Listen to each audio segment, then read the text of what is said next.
Hey everybody, we're going to do a quick video on how to delid a Intel CPU. This is going to be a 13th gen 13900KS, and this is fairly simple. This chip here was sent to me by a user on the overclock forums, and this is actually I think it's a SP112. If I'm not mistaken, it has 121P cores and 92 SP92E cores, I think. I have not even checked the SP rating on this myself. But we're going to delid it, and hopefully all goes smoothly. So we'll go ahead and open up your CPU, and we're going to set that aside right there. And we're going to get out our delidding tool here. Oh, they did say 12th gen. Look at that, made it a 13. Just 13th gen. I don't recommend these.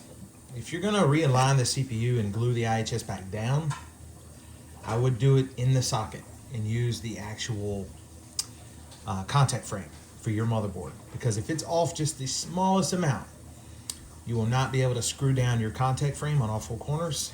It will not thread in, because if your threads are off by just a tiny little bit, the IHS is tilted one way or a little higher, a little lower, you won't be able to tighten down your contact frame. If you're using the original ILM, the latching mechanism, it doesn't matter if it's a little crooked. But just a tip, if you are using a contact frame like this one right here, you can see there are 4 screws, and these little metric screws here with very fine threads on the actual motherboard back plate. It has to make sure that IHS is very straight, okay? You got a little leeway, but not much. I ran into that problem a few times. So if you are using a contact frame and you're delidding your CPU and you're resealing the IHS, delid the CPU, clean it up, get it ready, lay it in the socket, then put the IHS on, then lay your contact frame down and tighten down the contact frame, and use the tension of this guy to push that IHS down, and it'll tighten it down perfectly straight. And then when you remove the chip, it'll be dry, it'll be glued down, and it'll be straight. So, all right, moving on. We're gonna get our delid tool here. This is the Rocket Cool delid tool. A couple wrenches here. You got that Allen key, and you got the bigger one for turning the larger bolt. Move this box out of the way. These things are fairly inexpensive. They're kind of overpriced. You know, they're making a fortune over at Rocket Cool. Look at that, $89.40 total just to get one of these puppies. That's kind of a rip, man. Gosh, it's crazy, right?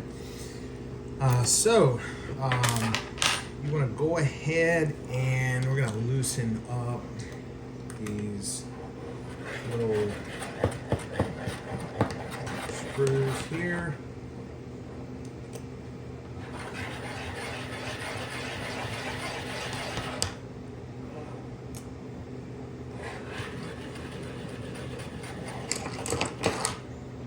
All right, and you've got the top off, 3 screws. Got our bottom. Make sure there's nothing in there, you know, just this one's, I literally just washed it. It had liquid metal all over it. It's been used many times. So you got a little arrow right here. Just make sure that that arrow is, you know, in the same spot as your CPU. Got a little arrow, little tiny arrow, and also one on the IHS. So just, you know, make sure that's in the same spot. Technically, you could do it in a different spot, but you got to be careful because there are SMD components in the way. Imagine these as parked cars, and you need to back out. You can't drive forward, or you're going to hit those parked cars. Okay, you're going to literally plow them right over. So, got your arrow in the same spot as what's on the Rocket Cool delid tool. Now, got our CPU in there. It's laying flat. There's nothing under it or anything. And then we're going to take our top of our delid tool. You want to kind of slide this little thing back here. You loosen up this screw. You can kind of see the screw through this little witness mark. You can see it coming through there. You can see it closing in. So just back it out and push that little metal aluminum block back all the way. Make sure it's all the way back. And we are gonna gently lay our little D-lid top on here, and we're gonna tighten these screws down. Make sure the top is even with the bottom. This thing can move around, you see that? And you'll see a gap here and here, and so just, try to make sure it's flat, make sure it's even as best as you can. Tighten these up a little bit, and sometimes this little thing can seize up right there, so keep an eye on it. Maybe it got like a little piece of plastic under it or something, who knows. But you want it to be loose and free to be able to slide back and forward. And then just give it a check. Make sure that this thing is lined up properly with the top and lined up properly front to rear, top to bottom, right? It can get like an overbite or underbite, and that'll even happen when you're doing the actual D-lid of this. You'll see that the top piece is exerting so much force on the IHS, it will literally start pushing itself backwards. Even though we've got 3 screws tightening down, and while you're tightening, make sure that doesn't seize up on you. You want it all the way back. A few steps here, you don't want to miss. You don't have to go like gorilla tight with these, but you definitely want them snug, because you don't want this thing, moving around while you're delidding. Now, the scariest part is coming next, and that's pushing the IHS. So, when you're delidding 1310, this CPU is technically sitting in here sideways. So, we're not going across the die a long way. So, it's a lot of force. I don't heat these up or anything. I just run with them. I'm gonna give these one more once over just to make sure they're snug. Okay, good, and good. All right, now I'm gonna just hand tighten this thing down, and we can feel it touching that IHS right now. We can feel it. So what we're gonna do is we take our larger Allen key, and we're gonna start turning it, and you'll literally see in the hole that little IHS, that little cover, start to move, and you can kind of get an idea. So we can see that it is kind of covering an X248, and we're gonna kind of see how far we go with this. It is a little nerve-wracking. It never gets old when you're delidding these. So you can see it's already getting the overbite because it's literally exerting so much force.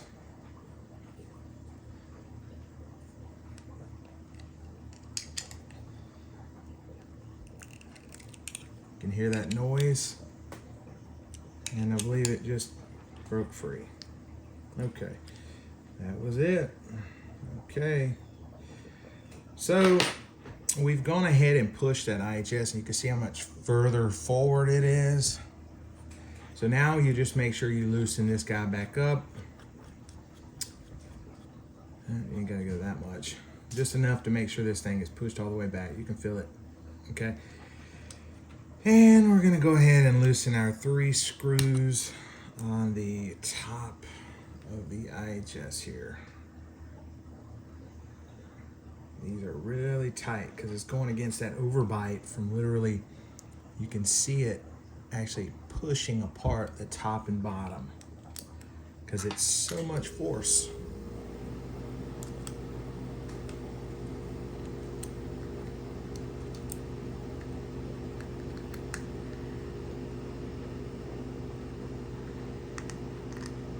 All right, 1 screw. 2, and the last screw is coming out of the top here, and we're going to go ahead and lay this down so you can see it. Put our little 1 screw back in the hole, and we're going to lift this guy up. And there we go. This is our delidded CPU here.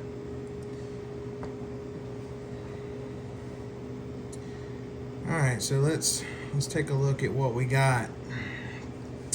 So so it's loose. You can feel that it's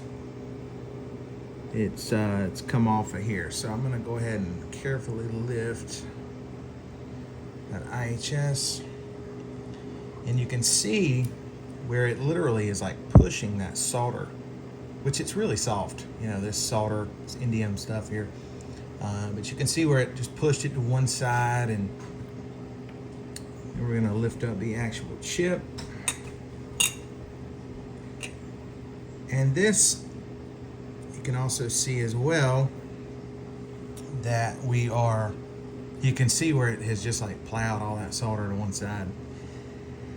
So far so good. It looks like the die is good, no damage here, and you want to do a quick, component check on the top just to make sure nothing bad has happened. So we've got our one SMD here. That's a little bit of thermal paste from prior use. We got our other one, and then of course that one there. And then we take a look at the other side, and we can see that we've got all 4 of them here too. We got 1, 2, 3, 4. A little bit of thermal paste right there. So no damage was done, which is great. That's all just thermal paste on the edge. More thermal paste. And what we're gonna do next is we'll clean up all of this solder, remove all of this black residue, okay? And we will also, since we're reusing this IHS and we're gonna be sealing it back down for the owner of this CPU, we're gonna be cleaning up the inside of this solder too. Now, a few tips I do wanna give you during this delid process is you wanna make sure that you remove all of this rubber, okay? You don't want to use anything metal or very hard. There are very sensitive traces inside the top of this substrate. You can actually see them, and people will take, if you're experienced, of course, razor blade is perfectly fine, but you want to be careful not to cut these. I have seen the littlest scratches kill a CPU, just a little tiny scratch. You can barely see it, and it damages that chip. So be very careful. Use a piece of wood and scrape off this rubber. The wood will dull. As you can see, I've sharpened this one before many times. So you want to resharpen it with the razor blade that's included in your kit, or maybe you have another one, and slowly get off all that rubber. Be careful not to kick off one of those little tiny small components on here because they're very fragile. They're just hanging on, like a little scab, okay? They're barely on there, so you gotta be careful or you'll break the CPU. Anytime, if you do knock one off, always just test the chip, see if it still works. You may be surprised. I had a 11900K that was missing 17 small little S&Ds, and it still worked. On the 11th gen, you had 16 down at the bottom, and literally I took all 16 of them off, and I also knocked off one over here somewhere, so I was missing 17, and that thing ran perfect. So if you do knock one off, don't panic. Just test the CPU. Plenty of places can repair them. I can repair a few of them, but these really small ones are more difficult. This delid tool protects the bottom. You've got a lot of little tiny ones down here. It has a good cutout, and it rests on the CPU gold pads, and it won't crunch those. But you want to make sure when you are scraping the top of this thing and you're getting that glue off, that you leave it inside of the bottom of your delid tool, okay? You don't want to have this thing laying on a desk and you're pressing on it, sitting there just scraping away. You're going to be crunching these bottom little S&Ds and caps and stuff, and they will break off. You'll crack them, you'll break them. You lift your CPU up and you got a little, it looks like a couple little pieces of sand on your desk, and your CPU is going to be done for. So you have to be very careful when you're doing that, and So this is going to be the end of this video. I hope that this was helpful, and I'm going to get this thing cleaned up. I'm going to get all this solder removed, and since this is 13th gen, I will say one more thing. This die is extremely low on these. It's very low. So if you actually look down the side, you can barely see that die on the CPU. It's just barely sticking up. So the solder kind of, you know, when they first mount these IHSs, they put the solder on there. They probably lay like a little solder bar, you know, chunk, and then they put the IHS on, then they heat the IHS and it melts it all flat. Well, once you remove it, this inside piece is going to be lower and it won't touch the die properly. Okay, so it doesn't make good contact with that actual silicon die. Okay, and what happens is you can run into temperature issues and other problems. You want to make sure that you sand off and lower the height of this edge here. You can see that this edge is sticking up higher than the rest of the IHS. This is what rests on the green substrate. So you want to make sure that you lay this thing flat on like a file or some sandpaper and just grind it down a little bit so it's able to sit just a tap lower and make contact. You want it floating, almost floating on that die. Because another issue arises is when you go and put a CPU in a socket. When you lay it in a socket like this and you start latching it down, you'll notice that the substrate is very thin and it will flex. And when it flexes, it could start pushing up on the edges of this, lifting it off the die. And you don't want that to happen. So I've always done it that way with 13th gen. I've delidded several of them, and that works the best.